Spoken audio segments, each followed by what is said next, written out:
सभी को जन्माष्टमी की हार्दिक शुभकामनाएं। कृष्णा, जय श्री कृष्णा।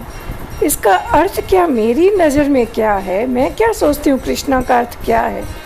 और भगवद गीता हो या महाभारत हो, आज भी इस संदर्भ में हम क्या सीखते हैं, कहाँ अपने आप को पाते हैं, इन्हीं सब विषयों में आपसे आज मैं अपने मन में क्या सोचती हूँ वो शेयर करती हूँ। सबसे पहले कृष्णा के का माने यानी का अर्थ मेरी नज़र में होता है कर्म। लेकिन ये कर्म सिर्फ ये नहीं है कि आप कर्म करते जाओ, साथ साथ उसके साथ जो हमें हमारी ड्यूटी हुई, कर्म माने ड्यूटी, इसके साथ साथ अपनी राइट्स के बारे में भी हमें ज़रूर मालूम होना चाहिए। सिर्फ कर्म जानने से नहीं होता है। एक के लिए जो कर्म है यानी जो उसकी ड्यूटी है, दूसरे की वो राइट्स हो जाती है ना, वाइस वर्सा।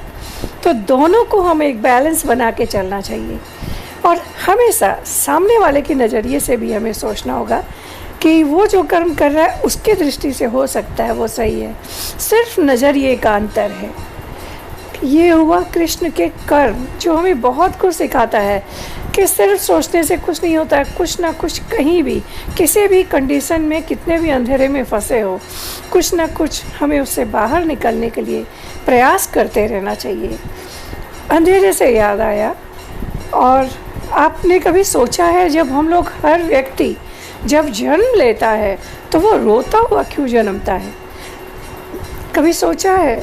इसका कारण यही है, जिस तरह अभिमन्यु को गर्भ में ही सारा ज्ञान हो गया था कि किस तरह चक्रव्यूह किस तरह अंदर घुसना चाहिए, चक्रव्यूह तोड़ना चाहिए। शायद हम इंसान भी अपनी माँ के गर्भ में ही ये समझ जाते कि अरे बाबा, ये दुनिया उतनी भी सरल नहीं है, अपनों के साथ जीना उतना भी सरल नहीं है, बहुत कठिनाइयाँ हो सकती है और कैसे जिएंगे, कैसे बढ़ेंगे, और अब जन्मना तो पड़ेगा ही। यही सोच के जब हम जन्मते हैं तो बहुत ज़ोर से रोते रोते जन्मते हैं। अधिकतर सभी इंसान रोते हुए जन्मते हैं। लेकिन नोटिस कीजिए इसके विपरीत, जो घर के साथ होते हैं आसपास, जिन्हें भी जब पता चलता है कि जन्म हो गया है तो वो खुश होते हैं कि हमारे परिवार में एक व्यक्ति अधिक हुआ है, हमारा परिवार बढ़ा है, हमारा एक अपना हुआ। इसके विपरीत आप कभी नोटिस कीजिए, होता क्या है, हम जब जन्म लेते हैं धीरे धीरे अपनों को पहचानने लगते हैं, अपने हिसाब से अपनी ज़िंदगी, जैसा मैंने कहा, अपनी नज़रिया जीते हैं, अपनों के लिए भी जो समझ में आता है अच्छा ही करते हैं अपनी सोच के अनुसार। लेकिन जब धीरे धीरे दुनिया में घुल मिल जाते हैं, सब रहने लगते हैं, अपनी एक बना लेते हैं कि हाँ ये हमारी दुनिया है और सबके साथ अच्छा लगने लगता है, तभी अचानक, सभी तो नियति है, सबको जाना है, जब हम जाते हैं तो आप देखिएगा तब बिल्कुल नहीं रोते। बस जब व्यक्ति जाता है तो उसके चेहरे पे बस शांति, परम शांति की उसकी आंखें बंद होती है और एक जब मुस्कान होती है, जैसे बस कुछ नहीं, सब ठीक ही है, अच्छी रही ज़िंदगी। एक सेटिस्फैक्शन जिसे कहते हैं, एक शांति, परम शांति मिलती है। इस तरह से वह जाता है। लेकिन इसके विपरीत आता है तो रोता रोता सबको हंसाता है, लेकिन जब जाता है तो खुद तो एकदम मुस्कान और शांत, आंखें बंद जाता है, जैसे मोक्ष हो गया। मगर जो घर वाले हैं वो तड़पते रोते हैं। कारण सोचा है? मुझे लगता है इसका कारण यही है कि जो हम अपने कर्म करते हैं, जो अपनों में मोह डालते हैं, जो अच्छाइयाँ करते हैं, जितना हम डरते थे, तो जब हम जाते हैं तो हमें लगता नहीं नहीं ये लोग इतने ख़राब नहीं हैं, दुनिया उतनी भी ख़राब नहीं है, हमने तो प्रयास किया, हम खुशी खुशी जाते हैं। मगर जो रह जाते हैं, जैसे अब हम हैं, तो हम सोचते हैं जो चला गया, अरे अरे अरे अरे, हमने तो बहुत कुछ गलत कर दिया इसके साथ। महसूस होता है शायद उस दिन ये ना बोलते तो अच्छा होता, शायद हम इनकी ये बात मान लिए होते तो अच्छा होता, शायद ये इतने बुरे इंसान भी नहीं थे, या उनकी अच्छाइयाँ याद करें, अरे अरे अब हम इनका बदला कैसे उतारेंगे, अब इनके बिना हम कैसे जिएंगे। यानी उनसे हमारा इतना अटैचमेंट, इतना मोह, उनकी अच्छाइयाँ। और जो अगर उनसे कोई प्यार नहीं भी करता, उन्हें पसंद नहीं भी करता, वो भी एक बार तो उदास हो जाता है कि चलो और कुछ नहीं, तो मन में सोचता है अरे अब शत्रुता किससे निभाएंगे। यानी जाने का, व्यक्ति के जाने का दुख तो रह जाता है। यही अंतर है हमारे आने और जाने में, और यही मुझे तो कारण लगता है कि क्यों हम आते हैं तो रोते हुए आते हैं और जाते हैं तो एक शांति मुस्कुराहट। हाँ, ये लेकिन जो एक गाना है हंसता हुआ जो जाएगा, उस तरह हंसता हुआ जाना तो बहुत कठिन है, इतना सरल नहीं है। ज़िंदगी संघर्ष करते हुए भी हम हंसते रहे। मगर आज का वीडियो शेयर करने का एक उद्देश्य और भी है। कल मेरे किसी बहुत ही अपने ने मुझसे कहा कि ज़िंदगी में कितनी भी कठिनाइयाँ हो, कितना भी अंधेरा हो, चाहे जैसा हम घर में महसूस करते होंगे अंधेरा घुटन उतना भी हो, चेहरे पे एक मुस्कुराहट रखनी चाहिए। प्रयास करना चाहिए कि हम पॉजिटिव सोचें, अच्छी सोच रखें। तो ईश्वर भी सोचेगा अरे बंदे को बहुत परेशानियां हो गई इसके, अब इसकी ज़िंदगी में खुशियां लाई दें। और ये तो होगा हमारा विश्वास, तब हम जी पाएंगे और जो हमें बढ़ने के लिए प्रेरणा देगा। साथ ही साथ कम से कम वो तो जब होगा तब होगा, ईश्वर भी ज़रूर प्रसन्न होंगे। पॉजिटिव थॉट तो हमेशा अच्छे ही होते हैं। साथ ही साथ अपनों के चेहरे में, हमारे घर में जो हमने उदासी हमारे कारण आ गई है, हमारे अपनों के जो हमें प्यार करते हैं, उनके चेहरे पे तो मुस्कुराहट आएगी। तो जितने भी ज़िंदगी में संघर्ष हो, प्रयास तो करना चाहिए मुस्कुराहट लाने का।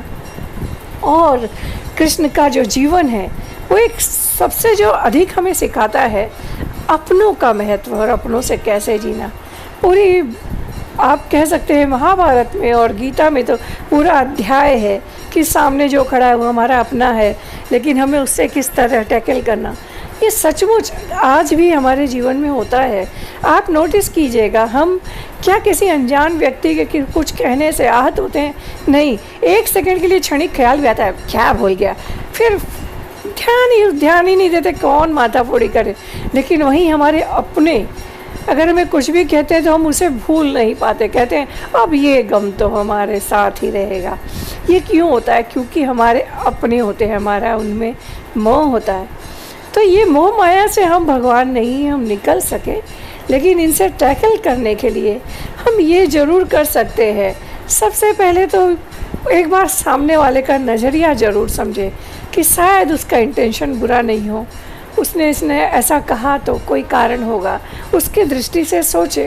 तो कुछ क्षण के लिए खुद को राहत मिले, सामने वाले से बात करें कि इस रवैये से मैं बहुत दुखी हो रहा हूँ, क्योंकि सिर्फ चुप्पी रहने से तो होगा नहीं।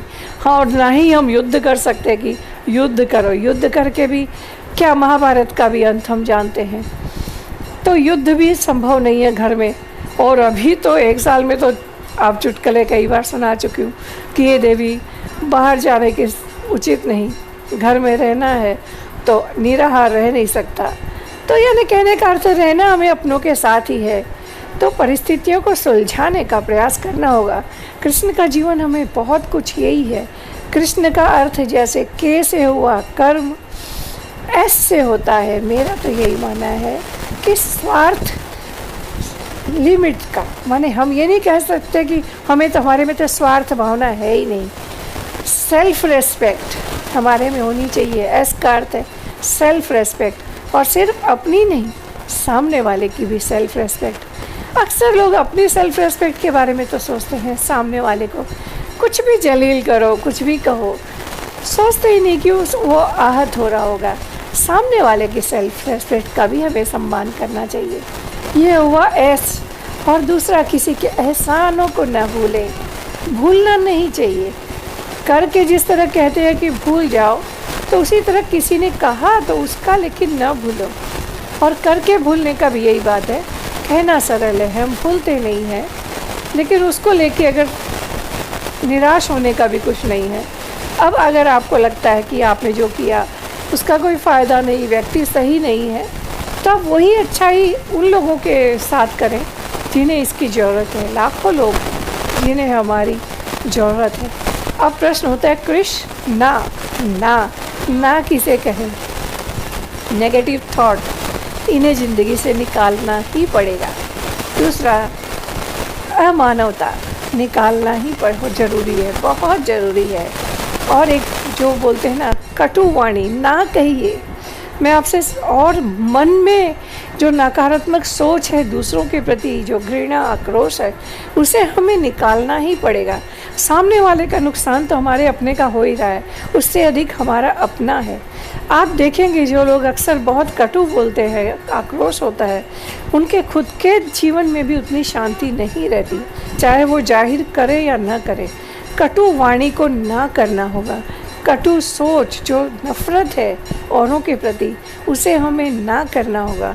ना कहना सीखना होगा, किसे ना कहना। कोई हद से ज़्यादा कोई अगर अन्याय करता है तो उसे ना कहना होगा।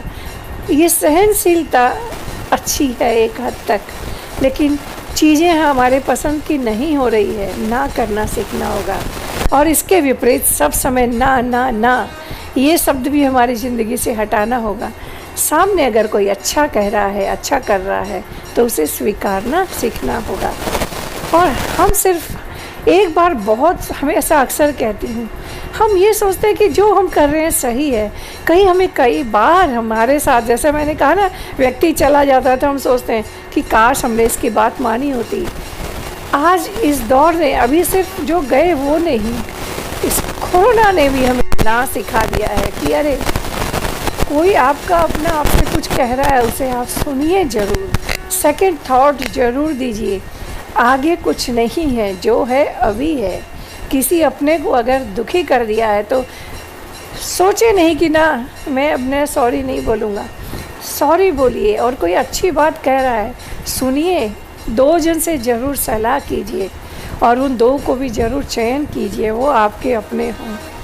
अपनों बहुत ज़रूरी है, लेकिन साथ ही साथ अपनों को पहचानना।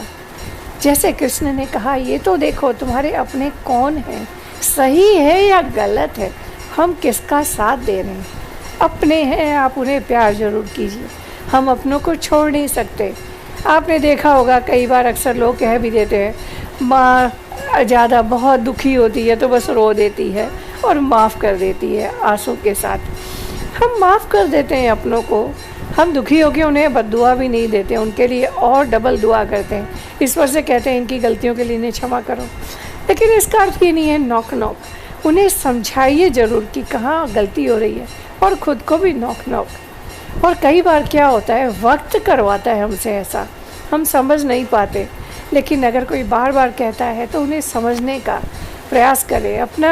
हम अपने नसीब को नहीं बदल सकते, ना ही हम अपना नसीब लिख सकते हैं, लेकिन जो हमने जीवन जिया उसे लिखा तो है, हमें याद तो है, उसे लिखिए। और उनमें तो सोचिए कि हम कहाँ कहाँ भूल हो रही है, उन्हें तो हम मिटाने का प्रयास करें, उन्हें ठीक करने का प्रयास करें। या उन्हें अब नहीं बदल सकते तो कम से कम आगे वैसा न करें। कृष्ण का जीवन ये नहीं, और कृष्ण हर उस व्यक्ति में है, मेरा मानना है, या वो सुपर शक्ति जो ये जानता है कि वाणी कैसी बोलनी। कृष्ण वाणी हम सब जानते हैं, सुनने में अच्छी लगती है, लेकिन कभी कोई हमारा अपना हमें कह देता है तो हमें लगता है ओह इतना ज्ञान नहीं चलेगा। जैसे मैं खुद, हम लोग थॉटफुल जब वीडियोस भी देखते हैं, अरे अरे ये सब कहने की बातें हैं, सच में नहीं होती। सचमुच उन्हें अपनाना बहुत कठिन है, मगर वाणी को अच्छी बोलने का प्रयास कीजिए। और वाणी, और जैसे फॉरेनर में, जैसे जापानीज़ लोग कहते हैं, what you eat you are what you eat. माने तुम जैसा खाते हो वैसे तुम रहते हो, माने तुम्हारा स्वास्थ्य वैसा रहेगा, कहने का अर्थ है। हमारे यहाँ भी कहती है, जैसा अन्न वैसा मन। माने जिस परिवार का जैसा हम अन्न खाते हैं वैसा हमारा मन हो जाते हैं, और जैसा पानी वैसी वाणी। जिन लोगों का पानी पीते हैं, जिस घर का पानी पीते हैं, हम जैसा पानी पीते हैं हमारी वाणी वैसी हो जाती है।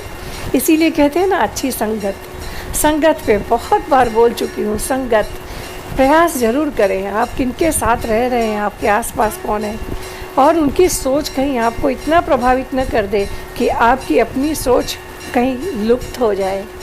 फ्रेंड्स, बहुत कुछ है कृष्ण के जीवन से सीखने को। भक्ति हमें बहुत कुछ सिखाती है, भक्ति हमें शक्ति भी देती है।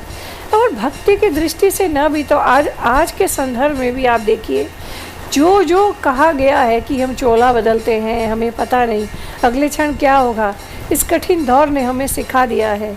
और अभिमन्यु की तरह जो अंधेरा हम कहते हैं कि गर्भ में सीखो, हम भी बंद घरों में रह के बहुत कुछ सीख गए हैं।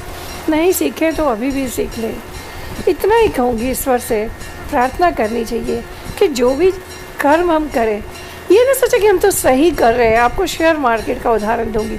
हमें नहीं पता होता है, जब हम एक ट्रेडिंग करते हैं तो हमें लगता है कई बार कि अरे अरे आज तो बहुत मस्त सौदा किया, बहुत अच्छा किया, मगर दूसरे दिन पता चलता है सब गड़बड़, सब भूल हो गया। और इसके विपरीत कई बार बहुत दुखी होते हैं कि अरे गलत सौदा कर दिया, नुकसान हो गया, मगर दूसरे दिन देखते हैं नहीं, उसी से हमें काफ़ी लाभ हो गया। लाभ, नुकसान, हानि हम नहीं जानते, मगर वाणी, अपनी सोच, उस पे अंकुश रखें, अपना अच्छा कर्म करने का प्रयास करें। हमारे अपने कहीं हमारी बातों से आत न हो। अपना ख्याल रखें। हमारे अंदर भी एक जीव है, आत्मा है, बहुत कुछ है कहने सुनने को। कृष्ण की जीवन हमें बहुत कुछ सिखाता है। फ्रेंड्स, कृष्ण ही नहीं, हर सुपर पावर आप जिसमें भी विश्वास करते हो, हम उसके बारे में अगर सोचेंगे, अपने ही जीवन के बारे में सोचेंगे कि अरे, और कई लोगों को लगता है कुछ नहीं होता, भक्ति क्या है, हम जो है अभी है। आप जिसे भी मानते हैं कहीं ना कहीं कोई एक शक्ति है, वरना कहाँ से हम आते हैं, कैसे अचानक जाते हैं, वो ही सुपर पावर है जो हमें शक्ति देती है। और मैं तो मानती हूँ भगवान को, इसलिए कृष्ण जन्माष्टमी की सबको एक बार हार्दिक शुभकामनाएं, और ईश्वर से प्रार्थना करूँगी सबका जीवन सुखमय हो। जीवन भर प्रयास तो यही किया कि किसी को जानबूझ के अपने कारण तकलीफ़ ना हो, मगर हुई ज़रूर होगी, क्योंकि कहते हैं ना कर्मफल, तो कर्मफल क्या है नहीं समझती, मगर हाँ ये ज़रूर मानती हूँ, भूल गलती हो उसी की सज़ा होती होगी। जीवन में जो कष्ट आते हैं तो उन्हें जीने की शक्ति, और ईश्वर से प्रार्थना करें कि बस अब गलती है तो माफ़ करें, और बाकी का जीवन हमारा सुखमय हो, हमारे अपनों का सब सुखी रहे। Happy Janmashtami. Thanks for watching this time, thanks for listening. Happy Janmashtami.